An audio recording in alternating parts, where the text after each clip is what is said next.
If you've ever gazed at the Las Vegas skyline, you know the one I'm talking about. That towering structure, the STRAT. Yeah, you can't miss it. Formerly the Stratosphere. Exactly. And it's Mm. more than just a hotel or a casino, right? It's actually the tallest freestanding observation tower in the whole U.S. And second tallest in the Western Hemisphere, which is pretty wild when you think about it. So for this deep dive, we're really going to unpack the STRAT. What's the mission here? Okay, so our mission is basically to dig into all those cool facts, the surprising bits of history about this place, so you, listening, can get the real story. We're talking origins, right? The crazy rides. Absolutely. It's pretty audacious beginnings, those thrill rides, Yeah. definitely. But also, it's history, the financial ups and downs, the big rebrand. And what it kind of means for Vegas today. Exactly, for the city, for visitors, the whole picture. And we've got a good mix of info. Yeah, we pulled from their official site, dug into Wikipedia for the history, and even checked out what people are saying on places like Reddit, real visitor takes. Okay, let's dive in. What's one of the most, surprising things about how the STRAT even started? We'll get this. The whole massive tower thing. It started as an idea for a giant neon sign. A neon sign? Seriously? Yeah, back in '89, Bob Stupak wanted a huge, 1,012-foot neon sign for his Vegas World Casino. That is so Vegas. But, okay, obviously it became more than a sign. Oh, definitely. Stupak had lived in Australia, seen the Sydney Tower, and got inspired. He started thinking bigger. An observation tower. Like a Vegas Eiffel Tower. That was exactly his vision. He wanted it to be for Vegas what the Eiffel Tower is for Paris, or, the Space Needle for Seattle, a true landmark. That's a huge ambition. Building something that massive, back then especially, couldn't have been smooth sailing. What kind of problems did they run into? Oh, it was rocky. You're totally right. First off, the FAA, the Federal Aviation Administration, they were not fans of the height initially. Uh-huh. Worried about planes. Exactly.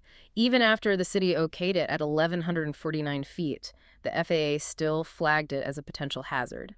Stupak apparently even floated the idea of going way higher, like 1,825 feet to beat the CN Tower. Ooh! Yeah, the city put the brakes on that one, thankfully. An 1,800-foot tower. Whoa. Wow. And it wasn't just regulatory stuff, right? There was, a fire. Yes, August 93, a big construction fire. Nobody knew how it started, stopped work for a bit. And then there was the money side. Stupak really struggled financially. So how did it get finished? He ended up partnering with Grand Casinos. The owner, Lyle Berman, was actually a poker buddy of his. That partnership was key to getting it done. Shows you how high the stakes are in Vegas development. And the location itself was interesting. Not exactly center strip back then. Not at all. It was built in Meadows Village, which had this nickname Naked City, and a reputation for crime. The big hope was that this huge $550 million project would actually help redevelop that whole area, kind of an anchor for renewal. So after all that drama, the grand opening in April '96 must have been a huge deal. Yeah. But I hear that had its own issues. Oh, it did. Classic Vegas style, I guess.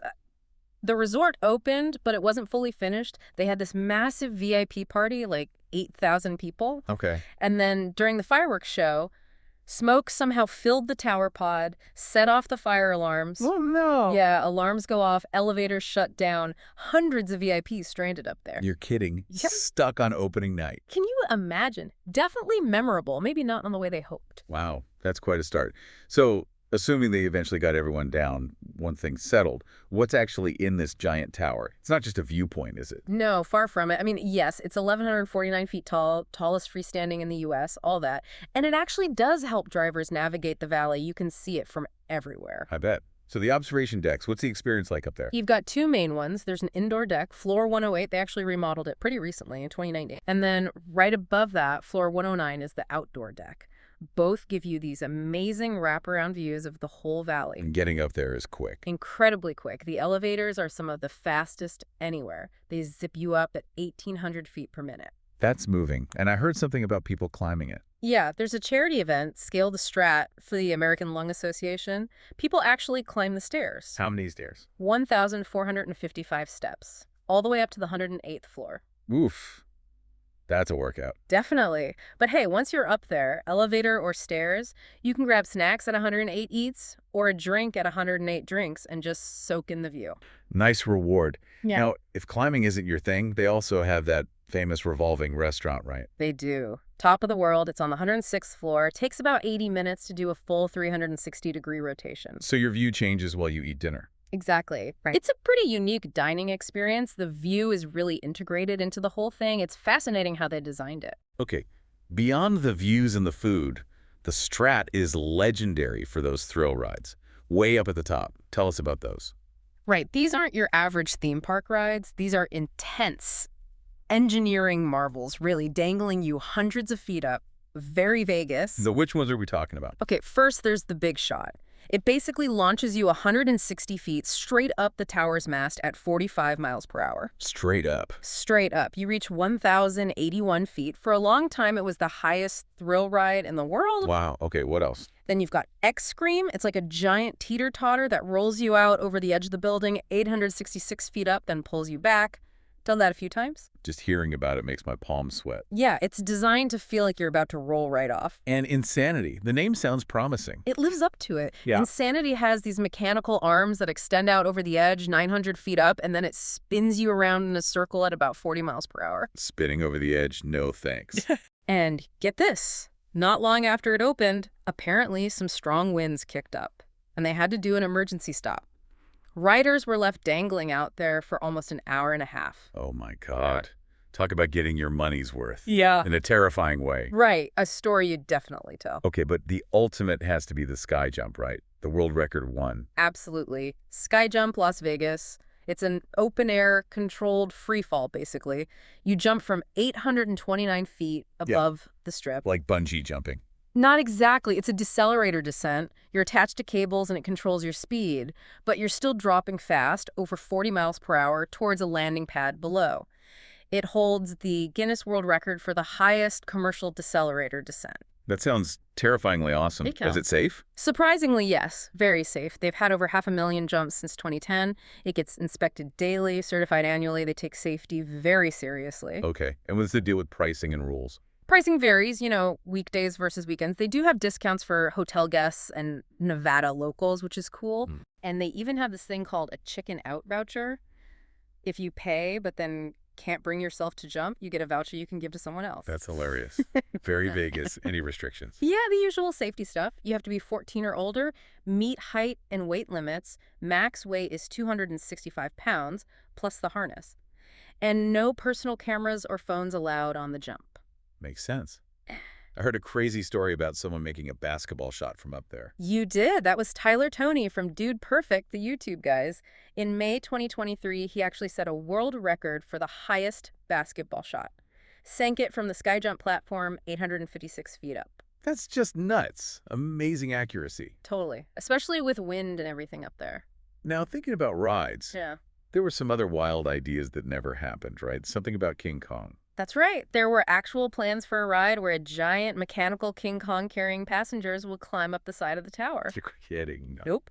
And another idea was for a roller coaster that would actually go out over Las Vegas Boulevard. Okay, that would have been insane. Why didn't they happen? Mix of reasons. Yeah. Engineering challenges, cost, and for the roller coaster especially, huge public opposition. Locals were worried about noise, didn't want the area looking like a carnival, basically. Yeah, I can see that. Shows not every crazy Vegas idea actually gets built. Exactly. Some things stay on the drawing board.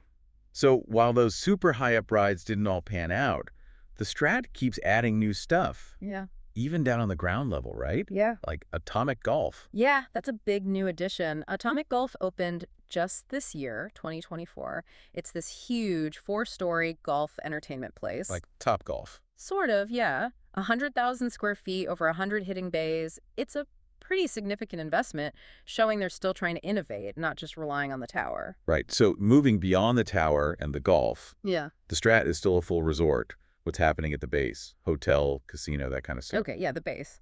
There's the casino, about 80,000 square feet. Interestingly, early on, people criticized it because tower visitors could easily bypass it. Ah, the classic challenge of getting people into the casino. Exactly. It originally had this World's Fair theme, which feels a bit dated now, maybe, but hints at that older Vegas idea of immersive themes.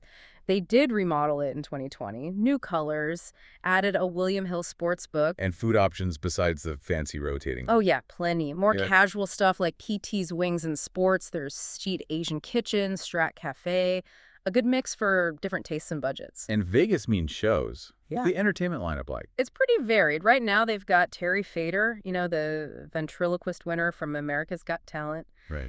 There's a show called Rouge, billed as the sexiest show in Vegas. The LA Comedy Club is there too, and even, get this, the Brotherly Love Pod Live. With the Lawrence brothers, Yeah. Joey, Matthew, Andrew. Apparently so. Plus, they have the Remix Lounge with live music and DJs on weekends, so quite a range. Have they had long-running shows in the past? They have. Shows like American Superstars ran for ages. And Viva Las Vegas was at one point the longest-running afternoon show in Vegas history. So it's definitely been a fixture for entertainment over the years. Okay, so beyond shows and gambling, what about the nuts and bolts? Pools, lounges? Yep, got all that. Multiple bars and lounges, like the View Lounge, plus that 108 drinks up top. Pools, there's swim and social. That area used to include a topless pool called Beach Club 25, later Radius, aimed at a younger crowd. Interesting. And yeah, fitness center, concierge, the usual resort amenities. They're set up to be a full destination, not just a quick trip up the tower. It sounds like it. I heard they even do weddings up there. They do. They have meeting spaces and actual wedding chapels inside the tower pod itself. Imagine saying I do with that view. Definitely unique. And what about shopping? There's a mall area. Yeah, the tower shops. It's on the second level, and it's actually how you get to the elevators for the observation decks.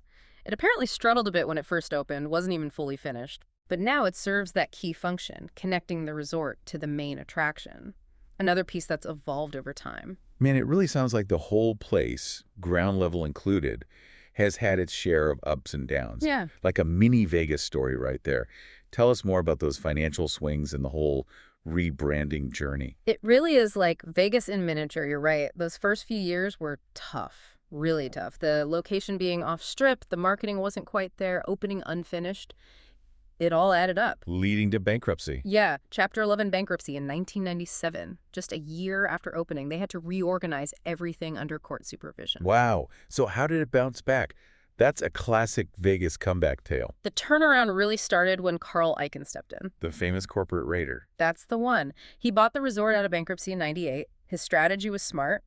Finish the hotel rooms that weren't done, and then go after value-conscious tourists, offer really competitive room rates. And it worked. It did. He turned it into a profitable operation by finding that niche. Okay, fast forward. The recent change to the STRAT, that was part of a big overhaul, right? Huge. Golden Entertainment bought the property in 2017 and poured a ton of money into it, like $140 million between 2018 and 2020. Wow. Yeah, major renovations. And the name change, officially becoming the STRAT in January 2020, was part of that. It was smart because, honestly, locals were already calling it the STRAT anyway. So they just leaned into the nickname. Exactly. Great way to signal a fresh start while connecting with the local vibe. And the renovations keep going, even into 2023, just continuing to modernize the whole place. This brings up that kind of funny question. Is the STRAT actually on the Las Vegas Strip? There seems to be some debate. Yeah, it's a classic Vegas argument. Officially, if you ask Clark County, the government body, they say no. The Strip technically ends before you get to the STRAT. It doesn't cross into the city limits of Las Vegas proper. But the owners advertise it as being on the Strip. Always have. Golden Entertainment does now, and Bob Stupak did way back when. It's better for marketing, obviously. So it depends on whether you're going by the official map or the marketing map. Adds to its slightly unique kind of outlier status. Okay, so given this whole complex history, the location debate, what's the general feeling about the STRAT now? I imagine people have pretty different opinions. Oh, definitely mixed. It's had its share of knocks. I mean, the local paper, the Review Journal, once called it the worst Las Vegas eyesore and the ugliest building. Ouch. Yeah. And if you look online, like on Reddit, before the big renovations, you'd see complaints. People saying it was hard to find ticket machines, prices were high, weird fees. Some felt it was kind of sterile. What else? Oh, and a lot of people mention how windy it gets up top on the observation deck, which, given the height, makes sense. But surely there are people who love it too, especially after the redo. Absolutely. Lots of positive takes on Reddit, too. People rave about the views, both day and night. Some mention liking the lounge just below the observation deck, calling it chill. And locals seem to appreciate that they can get free tower admission with a player's card. Many people specifically comment on how much cleaner and better it looks since the renovations. It feels like the money they spent has made a real difference in perception for a lot of visitors. It's also important, I guess, to mention the more serious side. there have been some tragic incidents there. Yes, unfortunately. Over the years between 2000 and 2021, there were several suicides from the observation areas.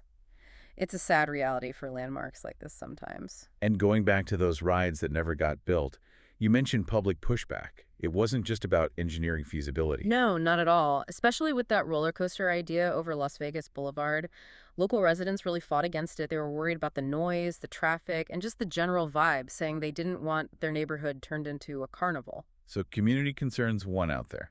Yeah, it was a clear case of the neighborhood pushing back against a development they felt wasn't right for them. That kind of tension happens a lot in Vegas. So the Strat's whole story is like one of its own thrill rides, really. From this incredibly bold, almost didn't happen vision through bankruptcy to this massive reinvention. Totally. It offers crazy thrills, unique dining, shows, gaming, all while kind of figuring out its place, both physically, on or off the strip, and in people's minds. If you step back and think about it, what does the Strat kind of symbolize about Vegas itself?